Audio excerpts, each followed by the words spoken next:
Today's episode of the Just Keep Swimming podcast is brought to you by Audible. Audible is an online audiobook and podcast service offering over 10,000 books and the ability to listen to your favorite podcasts, including the Just Keep Swimming podcast. I personally use Audible all the time and suggest you take a listen to Intentional Living by John C. Maxwell. In this book, Mr. Maxwell shares his story on how he was able to live a noble and purposeful life and gives you tips and tricks so you can do the same. So please start your 30-day free trial now at www.audibletrial.com/JKS podcast, all lowercase.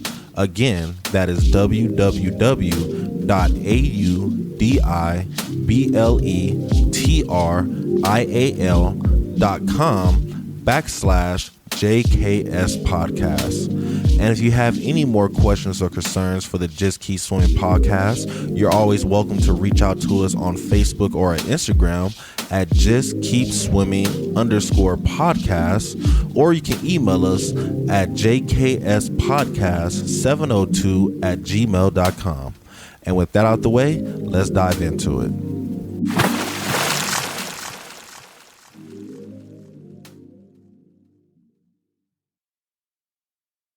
Good morning, good afternoon, and good evening, and welcome to the Just Keep Swimming podcast. This is your host, your friend, your boy, Mr. Adrian Jackson, and we back at the studio again with another great episode for you. And you already know who I got with me. It's your boy, Mr. Toi. How you guys doing today? Oh, we're doing good. How about you, brother? I'm doing good. It was a pretty smooth day today. Got top back with a lot, so now I'm ready to knock out this episode and keep pushing, you know.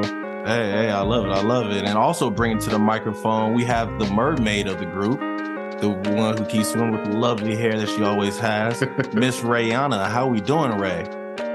Hey guys, how's it going? I am going crazy. Life is just insane. I have a trip I leave for on Thursday, and I still have so many things to do, but I'm just swimming on and keep it moving forward. Always. Understand, yeah, just keep swimming. That's all we do around here. We're going to keep pushing forward. So, Absolutely. ladies and gentlemen, sorry about that. We have a very, very special guest coming for you guys today. He actually reached out to us, and Ray was amazing with setting up this interview, so I'm very excited for this story. So coming to the microphone, we're going to bring Mr. Eric to the microphone. Eric, you want to say your last name for me? I don't want to butcher it at all. I'd rather you say it perfectly. There's actually two ways to say it, but it's Esposito. It's the Americanized form. What's the other form? So funny story about that, right? The other form is what they say in Italy. It's Esposito.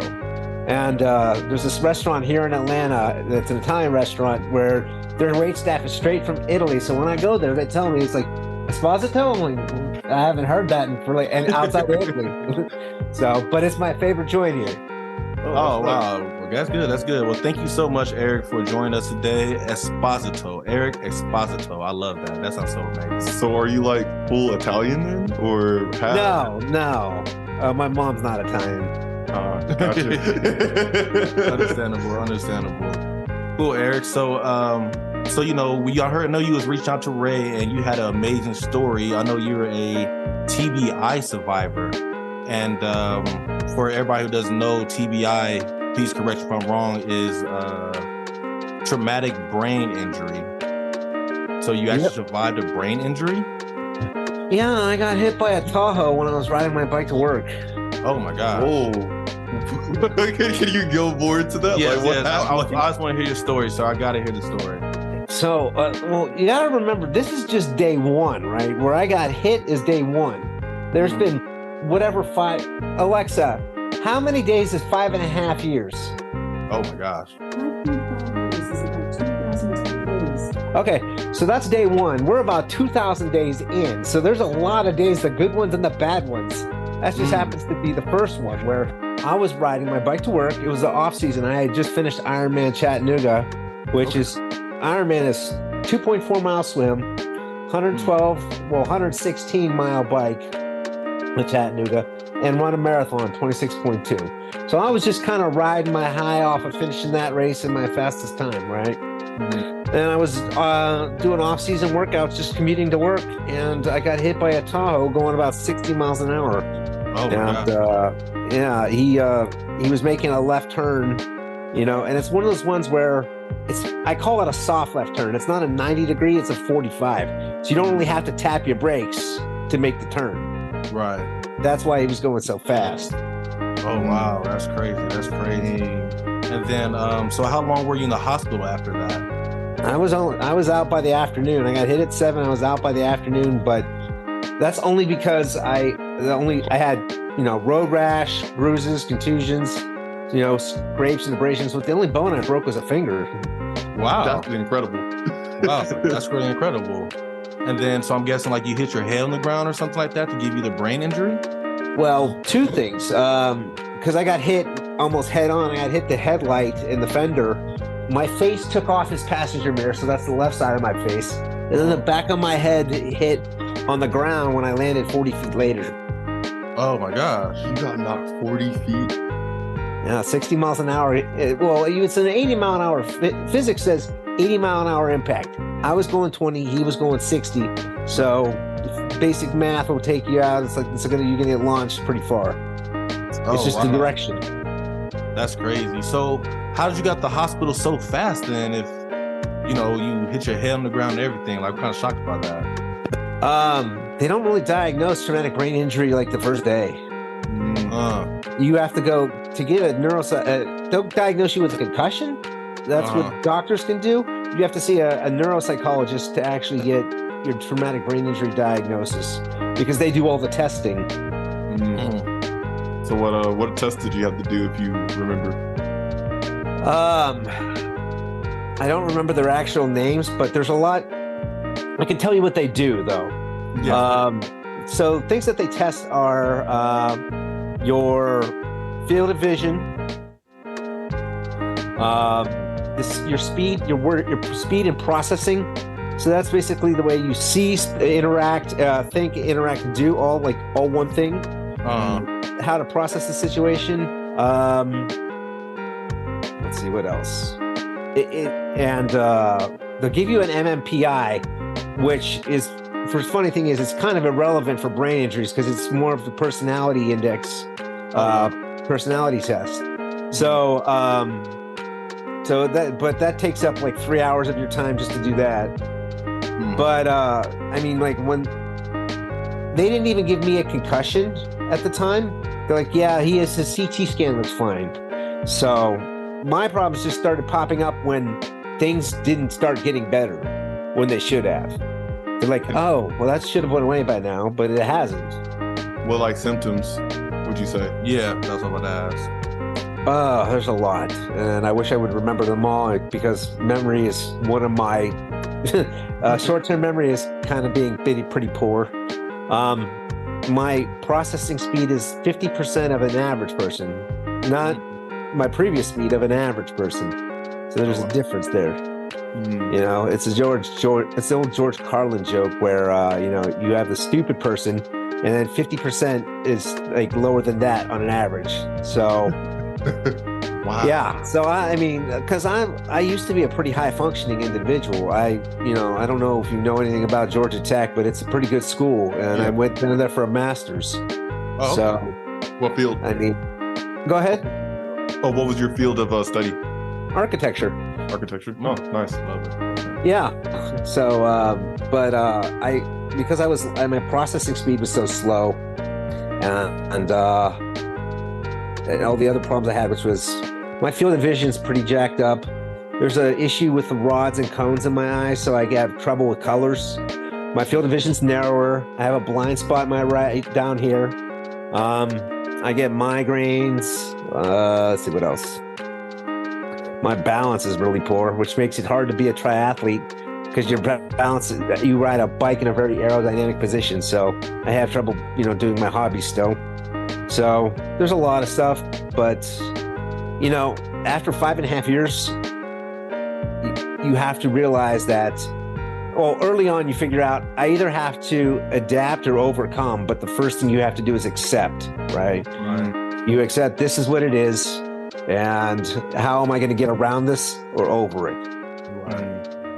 Totally understandable. So what did you have to go through, like, to get to that acceptance then? Like, what were some of the hardest things for you to accept? So, first of all, day one, you are a new person. The person you used to be is dead. That door's closed and it won't open again. You can't go back to who you were. It's just, because it's a brain injury, and it's like comparing apple to oranges to my injury to maybe your brain injury to his brain injury, because they're all different. We share some same elements, but no two are alike. What was the initial question? Yeah, so like, how did you, what were the, okay, like the processes to take that acceptance of the difference in life now? Yeah. So, I mean, acceptance is a really hard thing because it's not just one singular thing. What you got to realize is I can't go back to who I used to be, but I didn't get to make those important life choices. My career was over. I couldn't be an architect anymore. And, when you decide to leave your job or go to a different field, that's a choice that's an important life choice that you make, that, your significant other may be a part of. But ultimately, if you want to leave what you do, that's your choice. I didn't even get a seat at the table. The guy who hit me made the choice for me. I tried to go back to doing my job. And that's a hard pill to swallow because, like I said, I went to Georgia Tech. I went to a hard school. I did really well. I got a good degree.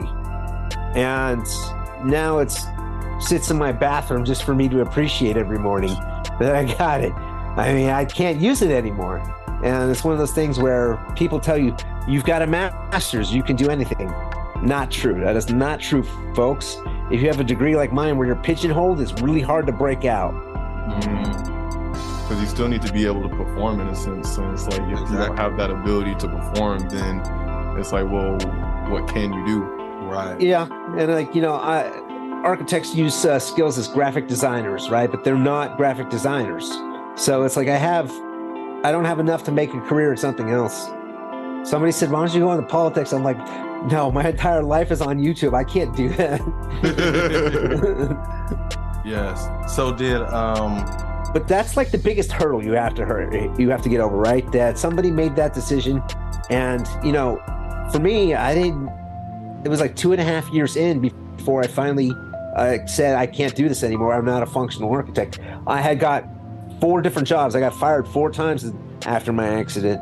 And that's when I knew it's like, the 4th time, it's like, this is it. I mean, I can't do it. And then I applied for disability, but it's not like I wanted to. I gave 4 really good attempts at it, honest efforts.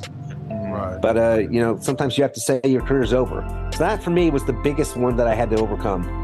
And then the other one was, my relationship was over, and it wasn't my choice either. And it was directly related to that guy who hit me made that call for me.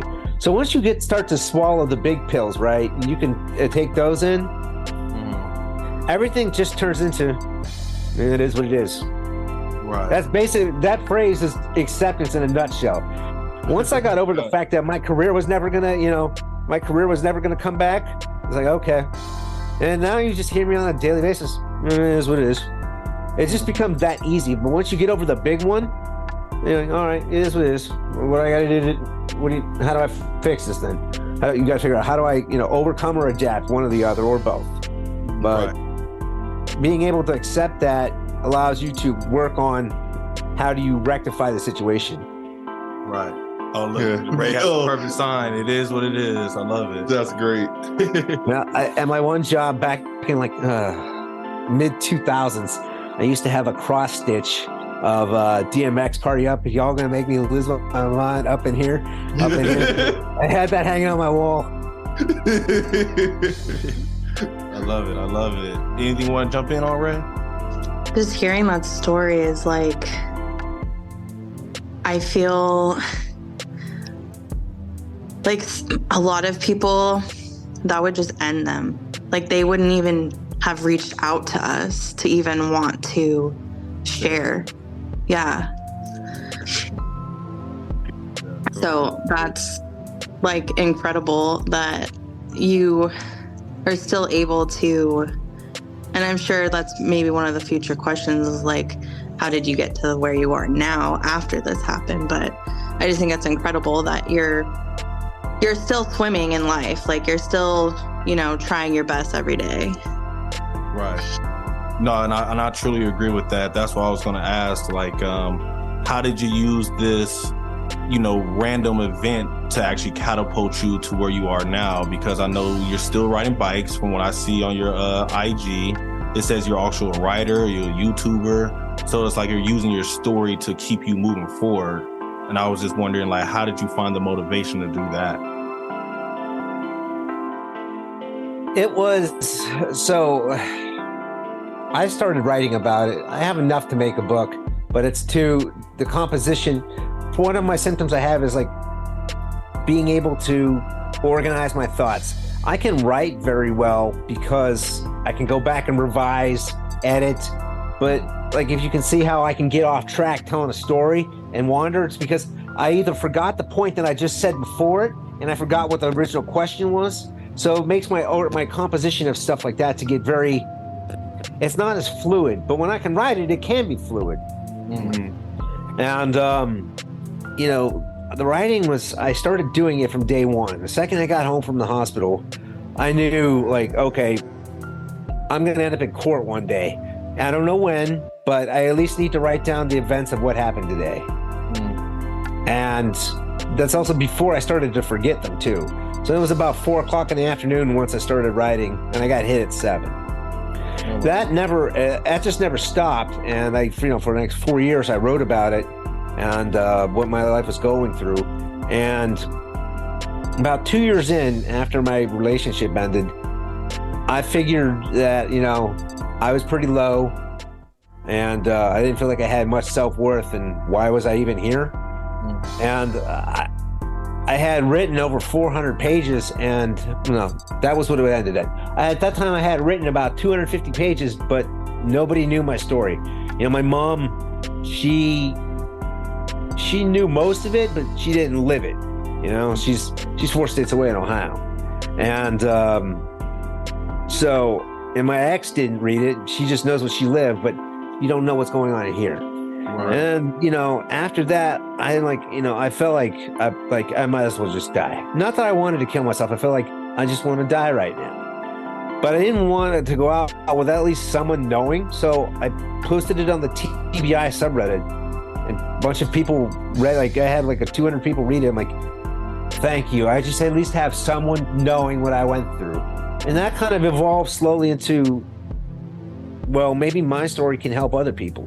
If I'm good at writing, then I can actually put my thoughts and stuff together so I don't sound like a schizophrenic. Then I can do it with the YouTube channel too and just get my story out there. And, I felt very lonely when I was on an island.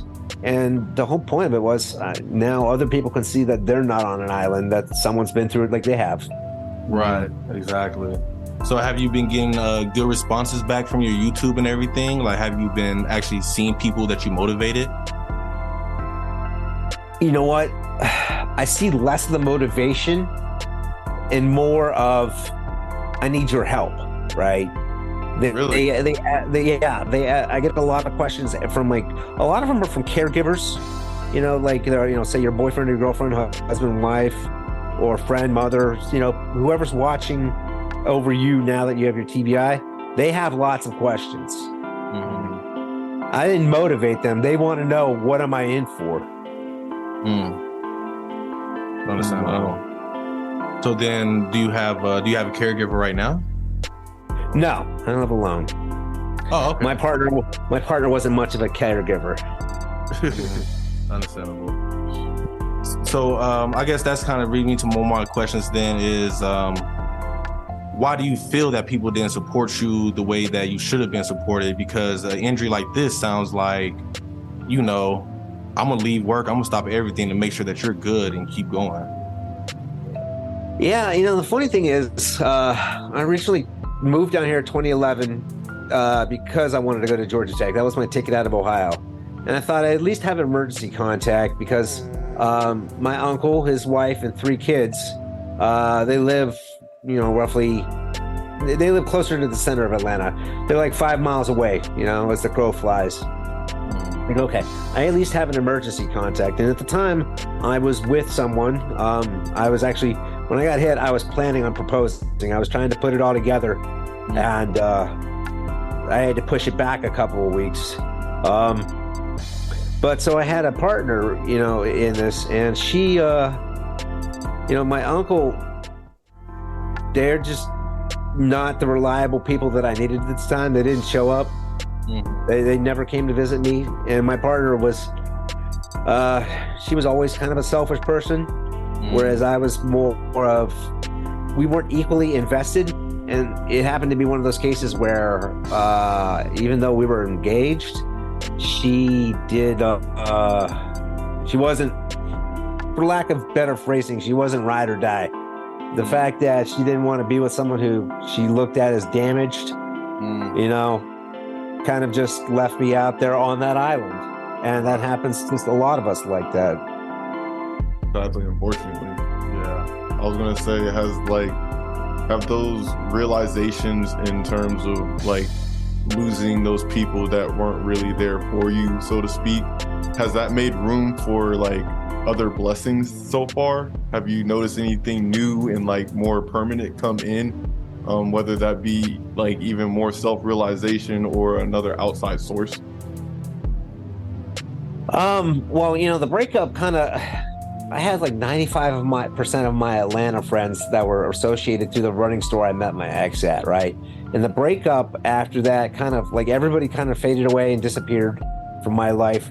And I was only left with a couple of friends, and it seemed like it's like they weeded off the ones that really weren't ever that interested in the first place, So, and I kind of developed further friendships with other people that my pet sitter. I talk to my pet sitter a lot, and not just about and just about as friends. It's okay, so my pet sitter became a closer friend to me because she knew me from when I first moved into my old place. So I developed a couple closer relationships out of that, and I can't say I wish my friend circle was a little bit bigger or not, but it couldn't hurt to add a few more close people to that. It's just the pandemic also didn't help the situation. That whole breakup thing happened 2 months before the pandemic. So I had to go through a lot of my my trauma, my bullshit, all that stuff, just me and the therapist, and it was just isolation, which it didn't make things impossible. It just made it take longer, Right.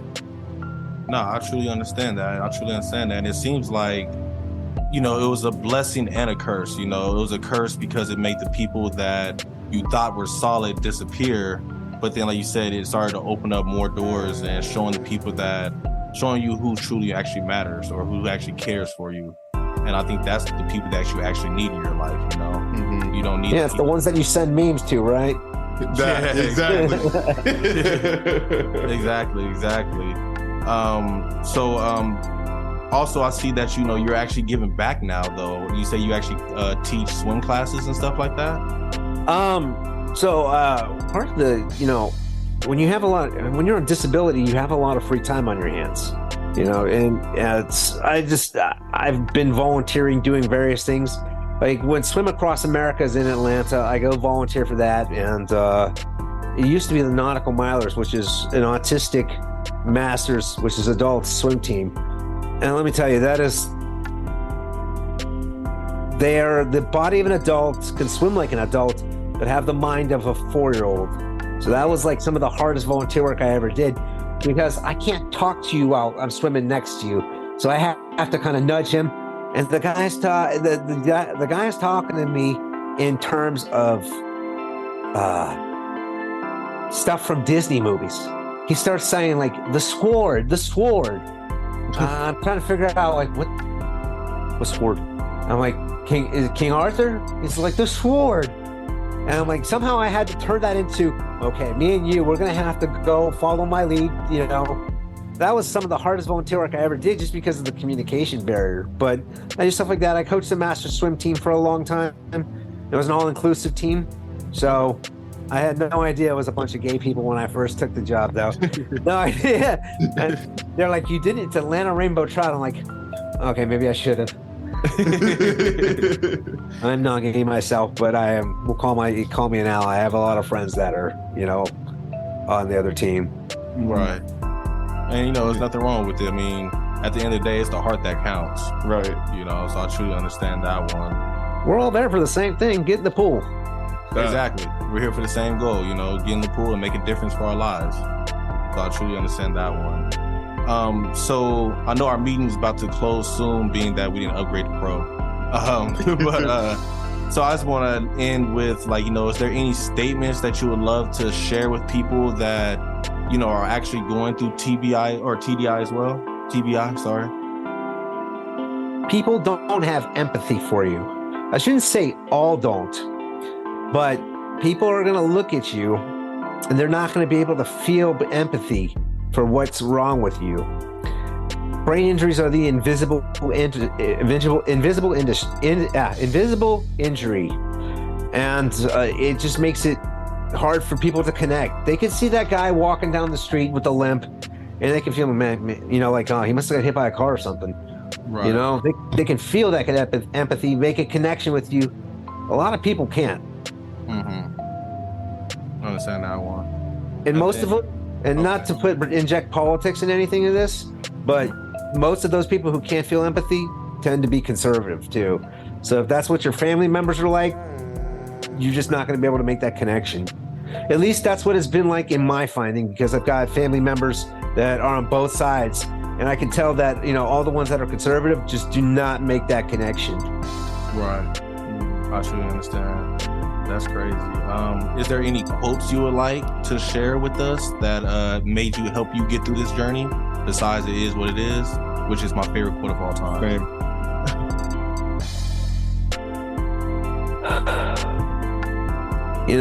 I guess it would be like there's always tomorrow. Like everybody tells you, why wait to do what tomorrow isn't promised to, or whatever that is. The ludicrous lyrics. Tomorrow isn't promised today, so you can. What meaning is do it today. If you get stuck on disability, there's always tomorrow, right? If my day didn't go that well, look, I can go to bed tonight, and when I get up, I don't have to live the same day that I did yesterday. It's a new day. Every day is a different day, I guess you could say. Right. You get a fresh start every morning. Yes, no, I love that. I agree with that fully. I heard a monk said that the other day. Like, you having a bad day, go to bed and try again tomorrow. Yeah. Once you go to bed, you're refreshing yourself, you're washing yourself over. It's time to start again. You don't have to relive the past, and that's part of the thing my therapist was getting with me on. Is like, you don't have to relive the trauma anymore. Tomorrow was not the same day as today. Wasn't the same day as 5 years ago. You don't have to go through that again. You just can go forward. Right. You can go left, you can go right, but you don't have to go back. Right, exactly. I truly understand that one. And what are some things you do to make sure you don't go back?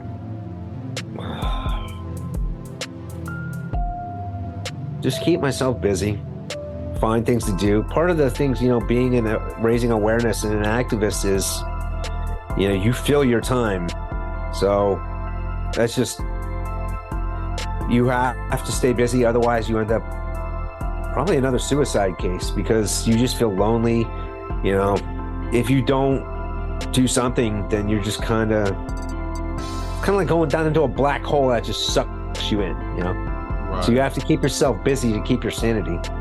Right. Keep your hands moving and keep at something, always have a goal. Everything like that. I love it. So, last question. Where are you still swimming to, bro? Like, where are you still swimming to? What are your goals still that you're trying to get to still? I have an Ironman this year in Germany. It's called Challenge Roth. And I'm coming out of the Ironman retirement home because I haven't done one since I been hit by a car. And this is the biggest Ironman distance race on the planet. There's like 4,000 triathletes. They got a couple 100,000 spectators all over the course. It's probably the biggest stage out there outside of the World Championships. So I want to show up and do well on the big stage, and then I can take my my exit stage left and be done with Ironman distance. Right. No, I truly understand that one. I'm proud of you for even getting back out there. Yeah, exactly. And shaking it off, you know what I'm saying? You're really showing that this is not going to hold you down. I love that. I salute that for sure. Yep. Random question. I'm not sure if you know this, but are you one of the only Ironman with TBI? I don't know. I mean, there's a lot of us. If you get hit by a car, there's a good chance that you'll have a TBI. So I don't know the exact figures out there, but I mean, I've met other ones that who've had it, but not that many. It's not that common. Right. Understandable. Yeah, I was just curious. I didn't know if there were any other Ironman with TBI actually performing and still doing the things that you're doing. The hardest thing is the balance to be an athlete. Not having good balance anymore sucks. Right. No, I understand that one. How do you deal with not having the balance? Go faster. The faster you go, the less chance you have of falling over. Let the momentum carry you. I can confirm this. Yes, I love it. Miss Ray, is there anything you'd like to add before we close this up for the day? Sorry, I had to put myself back on. My dog is losing her mind, so I didn't want her barking. I wanted to kind of just touch on the mental health aspect of things because that's kind of like my interest, mental health. And Eric, you had mentioned that you are in therapy. I was just curious, what types of therapy did you find to be like beneficial or that were helpful for you to help you overcome this? Yeah, so I suffered severe depression after my accident, and I went through ketamine therapy. I heard about it on NPR one day. It was May 2018, and for 6 months I thought about it, trying pills to get better. But ketamine IV therapy really, after the first time I walked outside, I'm like, the color's a little bit sharper. It doesn't seem as gray, and I can actually hear birds chirping again, where everything had been so blunted and dulled. So the ketamine therapy was a good deal. And finding a therapist that clicked with me. Sorry about that, people. We had a small technical difficulty. I know Zoom was being that lazy with how much time they offer people to talk. But we're going to jump right back into it. So, Mr. Eric, I know you was talking about the therapist that you were connecting with and the hard time you was having trying to find a therapist. Yeah, so I mean, I've been therapy in and out throughout my entire life, and it's helped. But this is the first person I've ever felt connected with. You know, we were on the same page. Yeah, he was leading me in the right direction, so that helped a lot too. And then you get the fun therapies like vestibular therapy, vision therapy, physical therapy, occupational therapy. What is occupational therapy? I think fine motor movements, like helping you learn how to use your hand again. Oh, okay, understandable. What was the hardest therapy for you to deal with? Vision therapy. Because it hardly ever got any better. I was there for a year. I'm like, why am I fucking here right now? No amount of carrots will help either, huh? No, it don't. Once it's damaged, most of it, you'll get somewhat better, and some people make significant improvements, but I never did. And I gave it an honest effort because that's 52 times in a year that I had to go. I was going once a week. Oh, wow. It's a lot of fucking times and not getting any improvement. I'm like, all right, I gave it a full year. I'm good. So that's the thing where it is what it is. You accept it. It's like, this is as good as my vision's going to get. Okay. I just had to get rid of my car and then get an SUV to help overcome the issue that my steering wheel was causing. Oh, wow. Yeah, my night vision is shot too. So I don't drive at night. Oh, understand that one fully. I had a question just slipped my mind. Oh my gosh, I had it. Oh, so So I guess I was going to ask, this is me probably watching too many comic books or things like that. I know that you said you had, problems with memory and seeing. But are there other things that you can do now that you couldn't do originally or thought you couldn't do originally? You mean like superpowers? Yeah. I mean, you never know. You probably like knocked you in the right spot. So I wasn't sure. There's a funny story that we don't all lose stuff. There was this guy who suffered a brain injury that he was able to see fractal geometry in his sights. So, wow. Yeah, he did like wondrous things in mathematics from then on, but I wasn't that lucky. I learned that at least I used to be able to write a story out of thin air, and I got that ability back. So that was, it's not a superhuman one. It's more like, can I get back to the things that I had? Like I said, you can't go back to who you were, but you don't lose everything. You can regain some of that. And I could freestyle a story now with just a prompt. And I'm back to where I was used with that way. But one day I don't smile well. I'm uncomfortable with that. It makes me feel very awkward, so I don't do it a lot. And when I do, it looks like I got paroled from federal prison. And that's the joke I made.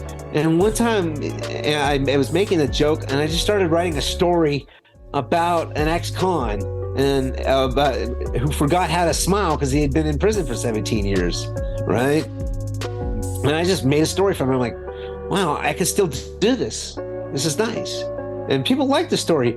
And then they asked me questions. I'm like, why does it sound so realistic to prison? I'm like, I watch a lot of TV. A lot of scared straight. I understand that one.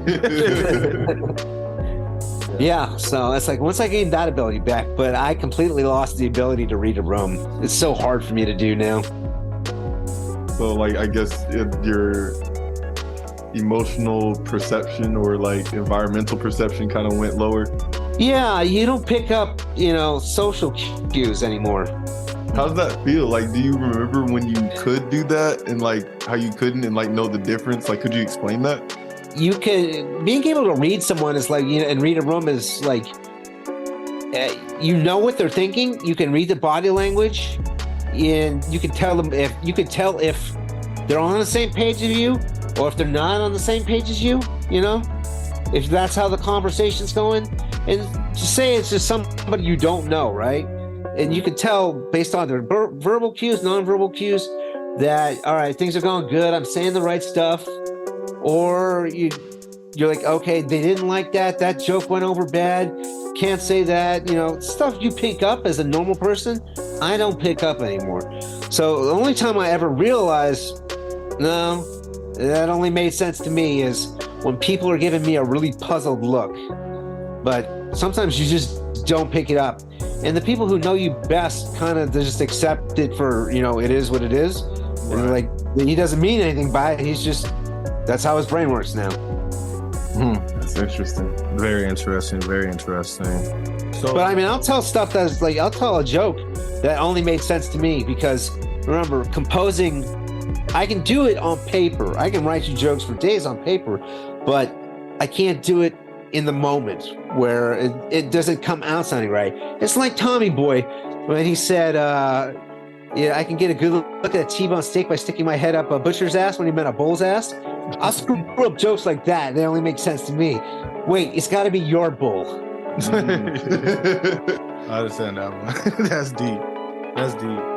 So I guess my question would be is, do you ever have to like apologize or like, tell people like, hey, sorry, I understand I didn't get that cue because of this? Or do you just 100% be like, if you don't get it, you don't get it? You don't know it until it's way later, until somebody tells you. So like they'll come back and say like, yo, what did that mean? No, they'll bring it up like a couple days down the road or something like that. Or like, I guess like my ex would mention it like when we left the same room as other people. Like, oh, I did not get that at all. Nope. Went completely over my head. So, yeah, but, for people who know you best, They know you don't mean anything by it. Even if you say something that sounds a little weird, that's just because in your brain it sounds like you're saying the right thing, but the output does not match the input when you're doing it. There's that part where your brain is damaged. That's where the lost in translation is happening. So what you think you say is making perfect sense only makes sense to you. Nobody else is getting it. Nobody's on that page. See, that's the problem I had with my ex, right?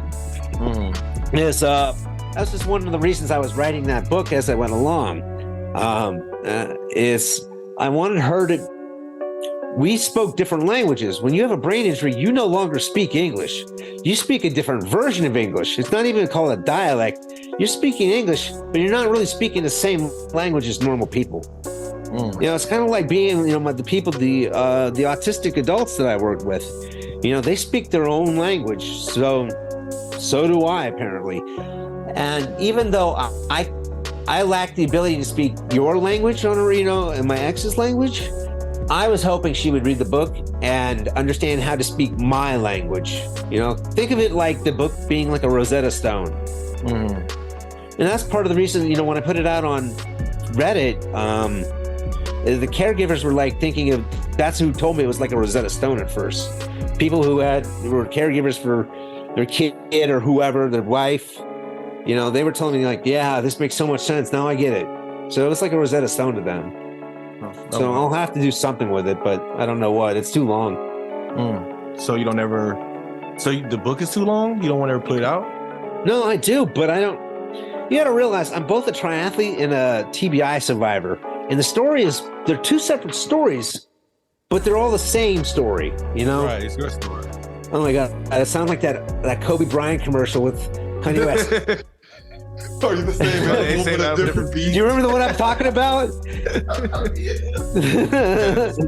No, I love that commercial. Are you the same animal but a different beast? What the fuck? Yeah, that's it. It's like, what the fuck are you talking about, Kobe Bryant? And it's two separate stories, but I can't separate them enough to make two books. So it makes for one long one. So I actually have to take the time to read through the entire thing in a way to condense it into something that is a little bit shorter. Understandable. I mean, I think it'll be perfect together though, because like you said, it's your story still. So it's just like, this is Eric's story. This is how I do it. I'm a TBI survivor and I'm an Ironman. And you know what? I'm an Ironman TBI survivor now. So I think that would be beautiful to put together. Like it's 100% unique. There's no one out there like that. Like you said, it's like a Rosetta Stone. Yeah, Rosetta Stone. And it's like, yeah, I think that would be amazing. I'm excited to read it. I would love to read it. I would love to hear your story for sure. Definitely everything you've written down. I can only imagine what you wrote down. I was gonna ask for your Reddit username and like, hey, for real. I was gonna want to. ask to put it in the bio for sure. Oh no! I'm not putting out my Reddit name. I don't know what's attached to my post history. I've been on Reddit since like 2011. Oh, wow. It's deep. And I recently just started getting on Reddit too. And like, there's to be some wild posts on there. I learned about Reddit at Georgia Tech. I've been on there since like 2011 or something. So that's a good 12 years of, I've changed a lot in 12 years. I don't know what I said 12 years ago. I don't know what I said 5 minutes ago. Yeah, I can't give that out, but I mean, if anybody wanted it, I'd put it up there. I just don't have it published. I don't care. Understandable. I was gonna say put it in a Google Doc. Yeah, put it in a Google Doc and exclusive. It is. Actually, it is. The way I wrote it is it's like I wrote it in parts, right? I took distinguishable events as separating each part. Like I got fired, I got hired, or stuff like that, different things. I use those as like major separators and then broke that into little chapters in between. But and then I would like give them sub-chapters. But the names, I'm really creative with the sub-chapter names because I wanted, if I ever got it published, I wanted you to open the book, look at the chapters like Fear and Loathing on Delta. All right, and I wanted to give a different, creative names that made you want to read it because, I don't know, I thought it would be better that way. Right. No, I mean, and that's a catchy title. You grab my ideas. I'm saying like, on Delta Airlines. Yeah. Yeah, it happened to be the Mets that I was on. So what happened that day, for that story, I was still working. I was working at my last job before I went on disability. And they had me on new meds, and I had airline beers on the way out to Baltimore.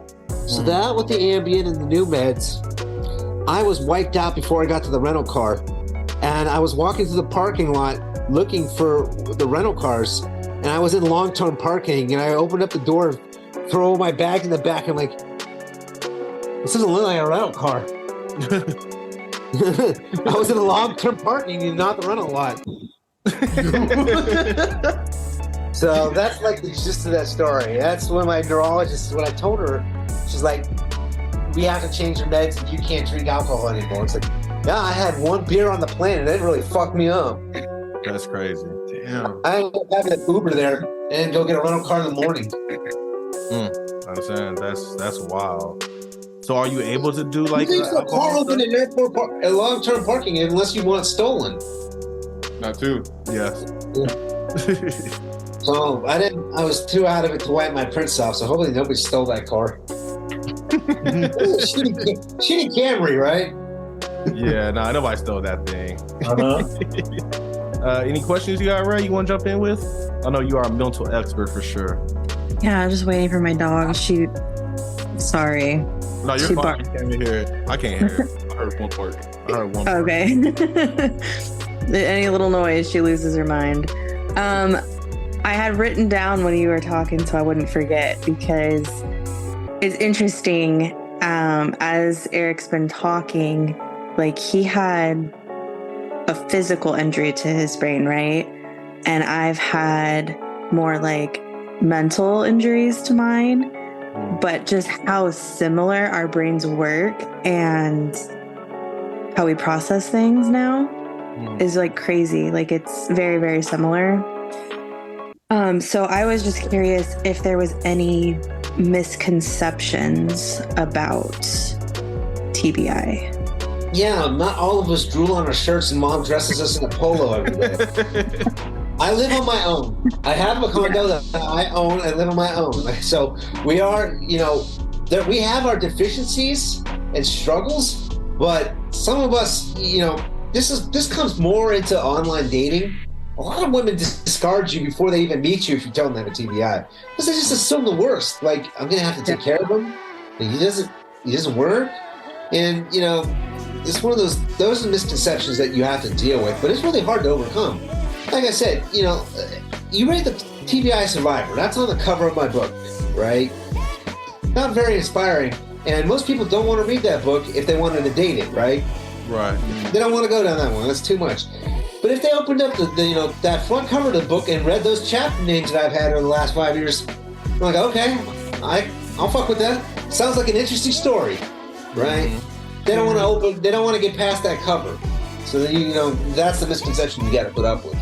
That's deep. That's real deep. I mean, shoot, like I would have went on the date if I saw what was it? Thank you. At Delta? Yeah. Fear and Loathing at Delta. Yeah, I gotta hear that story. I was like, what is that?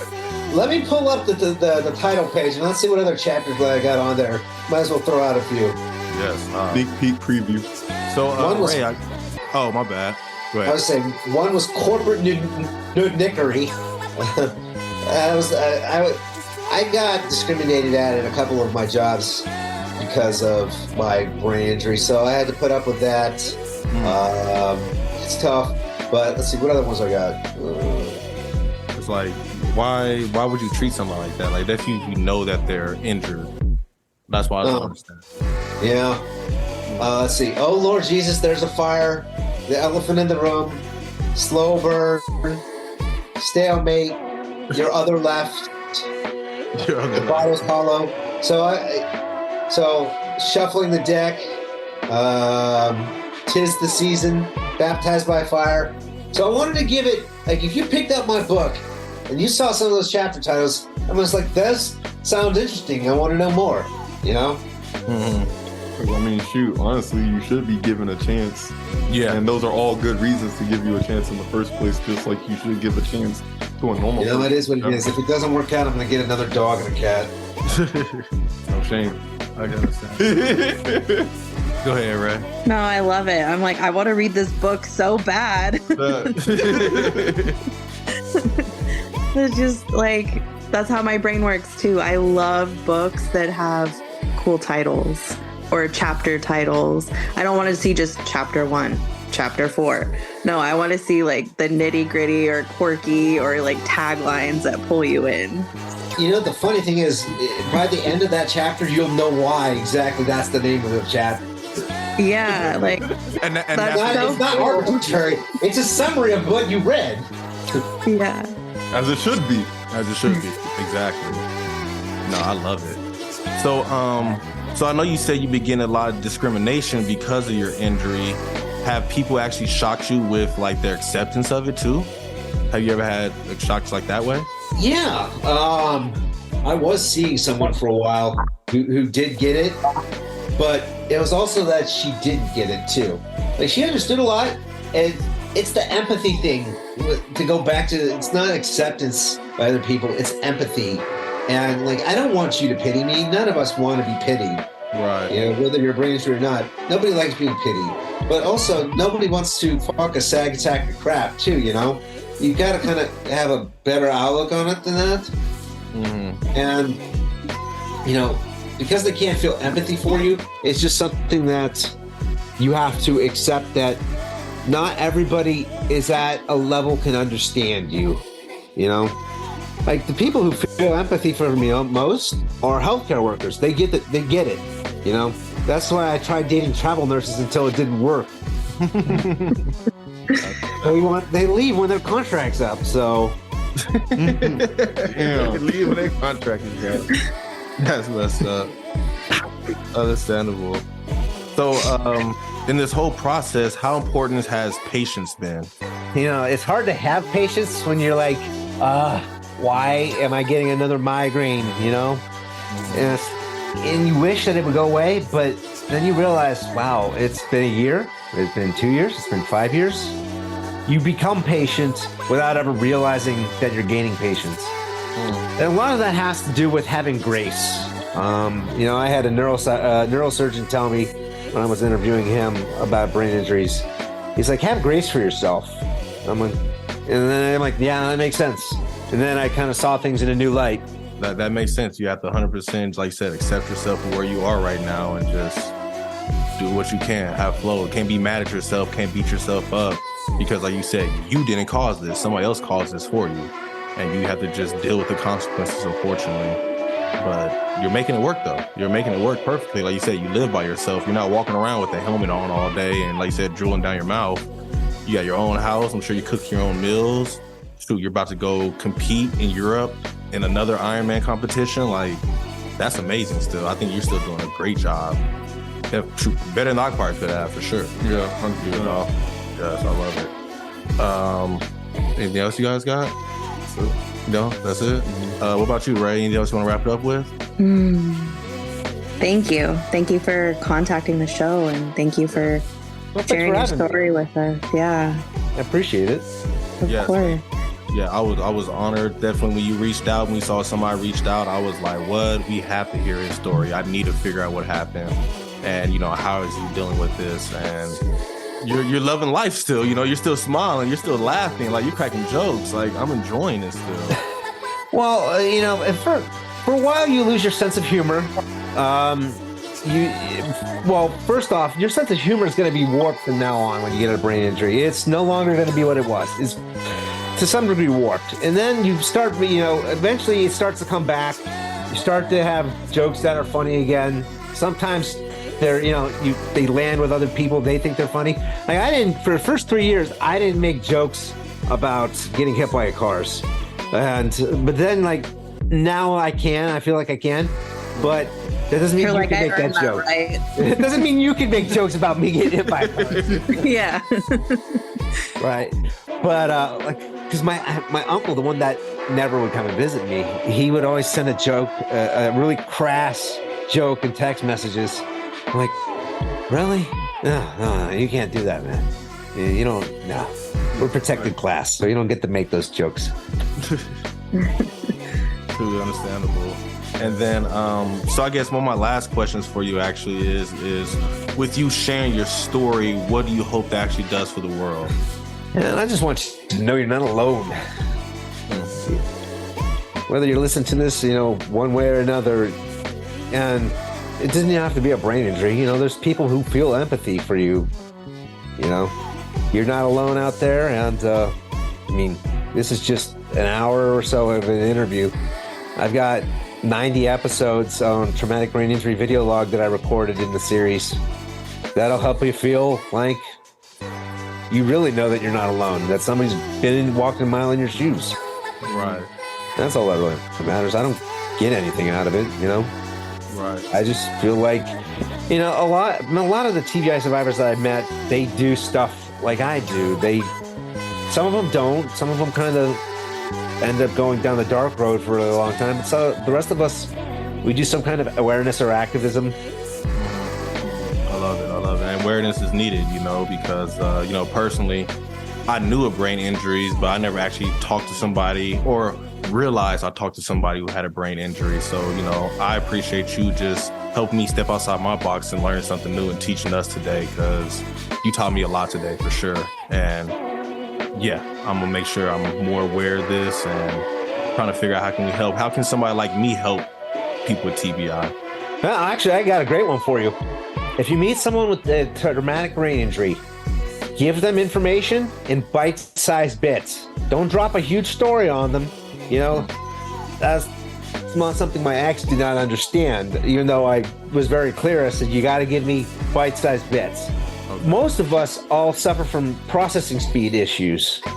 So we can't take in a whole lot of information and give you a response right away.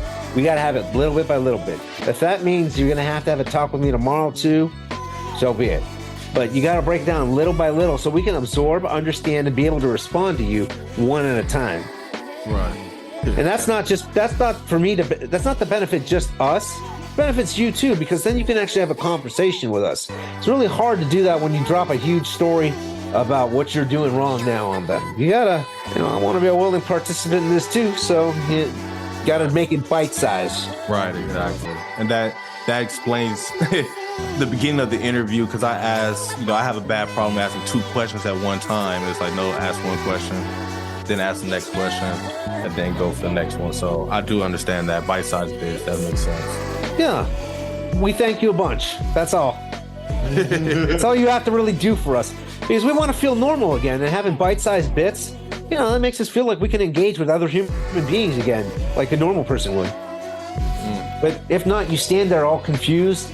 And when you can get confused, it kind of makes you angry and agitated and irritable because your brain doesn't know how to process anything.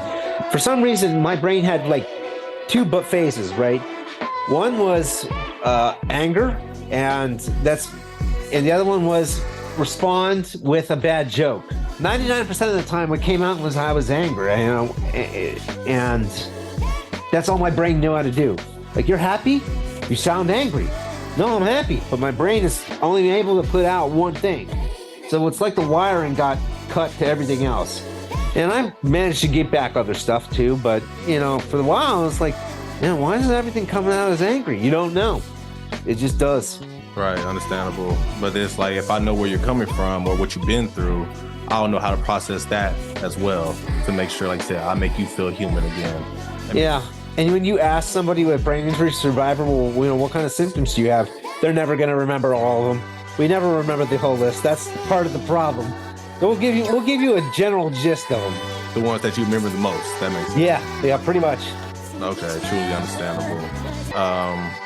So anything else you guys want to add to it? No, sir. Is there any other closing statements you'd like to add? I know I asked you this before already, but that was because the time was running out. But now that we got this rocking and rolling again. Nah, I got nothing.